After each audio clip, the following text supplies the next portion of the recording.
이재명 정부의 청사진을 그리는 국정기획위원회가 공식 출범했습니다. 앞으로 60일 동안 새 정부의 국정운영 방향을 집중적으로 논의하게 될 텐데요. 자세한 내용 취재기자 연결해 들어보겠습니다. 윤준호 기자. 네, 정부청사 창성동 별관에 마련된 국정기획위원회에 나와 있습니다. 네, 오늘 출범한 국정기획위원회, 앞으로 어떤 역할을 맡게 되나요?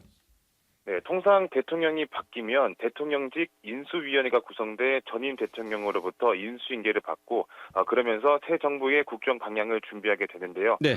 이번 이재명 정부는 앞서 윤석열 전 대통령의 파면과 조기 대선으로 인해 집권한 만큼 인수위 없이 이번 국정기획위가 그 역할을 대신하게 된 겁니다. 과거 박근혜 전 대통령 파면 이후 집권한 문재인 정부 때에도 비슷한 성격의 국정기획 자문위원회가 출범한 사례가 있는데요. 과거와 마찬가지로 이 같은 국정기획위는 어떤 정책의 구체적인 현안을 세밀하게 완성하기보다는 새 정부 5년의 5년 임기 동안의 로드맵, 그러니까 대통령의 국정 철학을 반영한 큰 그림을 제시하는 그런 역할을 맡게 됩니다. 네, 그렇군요. 새 정부의 청사진을 그리는 역할인 만큼 책임감도 막중해 보이는데요. 조직 구성과 활동 기간은 어떻게 됩니까? 네, 우선 국정기획위의 사무실은 앞서 말씀드린 대로 이곳 정부 서울청사 창성동 별관에 마련됐습니다. 오늘 오전 10시에는 위원 전원이 참석한 가운데 현판식과 임명장 수여식을 진행하면서 본격적인 출발을 알렸는데요. 국정기획위 위원장은 이한주 민주연구원장이 맡았습니다. 이한주 위원장은 경제학자이자 정책 전문가로 이재명 대통령이 성남시장이던 시절부터 함께하며 기본소득과 지역화폐 등 정책을 설계한 핵심 멘토인데요. 앞서 문재인 정부 당시에는 국정기획자문위에서 경제 1분과를 맡은 경험도 있습니다. 이한주 위원장을 돕는 부위원장에는 김용범 대통령실 정책실장과 진성준 민주당 정책위원장, 그리고 방기선 국무조정실장 등 3명이 임명됐습니다. 위원장과 부위원장 아래로는 실무를 맡는 7개의 분과가 구성되어 있는데요. 7개 분과는 국정과제 수립을 총괄하는 기획분과를 비롯해 경제 1, 2분과, 사회 1, 2분과, 자치행정분과, 그리고 외교안보분과로 이루어졌습니다. 각 분과에는 민주당 현역 국회의원들이 다수 포함됐고요. 학계나 경제, 사회, 시민단체 등에서도 여러 인재들이 기용됐습니다. 위원 정원을 보면요. 문재인 정부 당시 국정기획자문위가 30명이었는데 이번에는 2배에 가까운 55명으로 확대했고 활동 기간 역시 50일에서 60으로 늘렸습니다. 활동 기간의 경우에는 20일 범위 안에서 한 차례 연장도 가능하도록 규정을 바꿨는데요. 그만큼 국정기획위의 활동에 이재명 대통령이 힘을 실어준 것으로 풀이됩니다. 네, 국정기획위원회의 그 목표와 구체적인 기능도 한번 소개해 주시죠.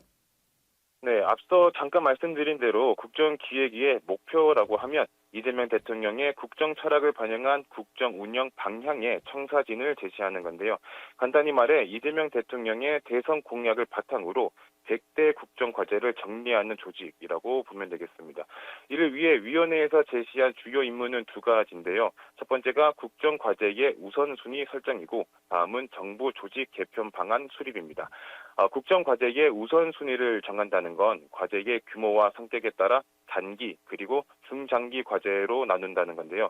구체적으로 단기 과제는 법안과 예산을 바탕으로 강력히 추진하는 한편 중장기 과제는 당장 현안으로 다루기보다는 5년 임기 동안 흔들림 없이 추진될 수 있도록 연차별 실행 계획을 촘촘하게 마련하는 겁니다. 다른 한 축인 정부 조직 개편 역시 국정기획위의 주요 임무 중 하나인데요. 이를 위해 국정기획위는 정부 조직 개편만 다루는 별도의 TF를 구성해 완성도 높은 개편안을 내놓겠다고 강조했습니다.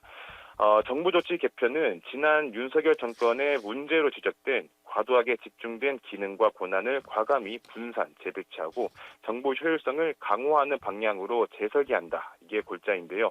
기획재정부와 검찰청, 여성가족부, 환경부 등이 정부 조직 개편의 대상으로 거론되고 있습니다. 여기에 대해 조세 그리고 재정개혁안도 국정기획위에서 주요 의제로 다룰 예정입니다. 네, 앞으로 60일 동안 많은 정책들이 제시될 것으로 보이는데요.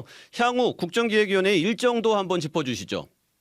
네, 국정기획위는 오늘 출범과 동시에 곧장 1차 전체 회의를 갖고 숨가쁘게 달리는 모습이었습니다. 인수위 없이 출범한 정부인 만큼 하루라도 빨리 청사진을 마련해야 한다는 절박함이 엿보였는데요. 이한주 위원장도 앞서 제시한 주요 임무들의 차질 없는 계획 수립과 성공을 위해 속도감 있는 업무 추진을 거듭 당부했습니다. 이미 정부는 출발했고 대통령은 일하고 계시고 오늘 오후에 대통령은 G7 회의로 떠나십니다. 우리가 지금 준비를 해서 정부가 출발을 해야 되는데 이미 정부는 출발했고 우리도 오히려 정부보다 조금 늦게 출발했습니다. 이번에도 똑같이 드리는 말씀은 빨리 해야 됩니다. 네, 국정기획위는 앞으로 매일마다 분과별로 하루 2차례씩 회의를 열고 소관 분야별 국정과제안과 조직 개편 필요성 등을 검토하고요. 분과별 논의사항은 또 매일 개최되는 운영위원회에서 종합적으로 조정 검토하고 이후 전체 회의 의결을 통해 최종안으로 확정되는 과정을 거칩니다. 이 과정에서 국민들과 전문가들의 의견을 수렴하기 위한 국민주권위원회와 국정자문단도 설치해서 운영할 계획이고요. 이번 주 수요일부터 금요일까지 사흘 동안은 세종에서 각 부처별로 업무 보고를 받을 예정입니다. 위원회가 정부 부처의 현황과 현안, 공약 이행 방안 등을 검토하는 첫 단계인 건데요. 부처별 업무 보고가 끝나고 다음 주부터는 각 분과를 중심으로 위원회 활동이 본격화될 것으로 전망됩니다. 네, 여기까지 듣겠습니다. 정치부 윤준호 기자였습니다. 지금까지 CBS 박재환의 뉴스톡이었습니다. 노컷으로 보는 뉴스의 새로운 기준. 지금 알림과 구독 설정하시고 함께하세요.